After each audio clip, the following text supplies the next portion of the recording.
প্রথমে আমি কড়াতে তেল দিয়ে দিলাম।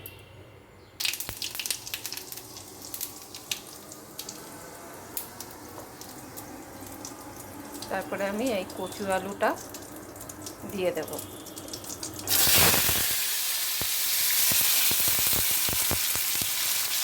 আজকে তোমাদের কচু আলুর দম নিরামিষ একদম করে দেখাচ্ছি।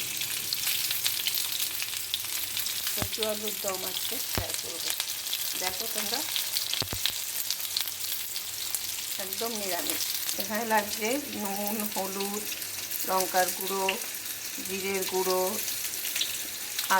আদা বাটা, আর হিং দিয়েছি, আর একটু চিনিটা তোমরা মিষ্টি বুঝে দেবে। দেখো এরকম লাল করে ভেজে নেবে। মশলাগুলোতে একটু জল দিয়ে গুলে নিলাম। এবার মশলাগুলো দিয়ে দিচ্ছি। এরকম নিরামিষ আলুর দম বা কচু আলুর দম, গুঁড়ি কচু, মানে অনেকে গাঠি বলে। এবার আমি ঢাকা দিয়ে দেব।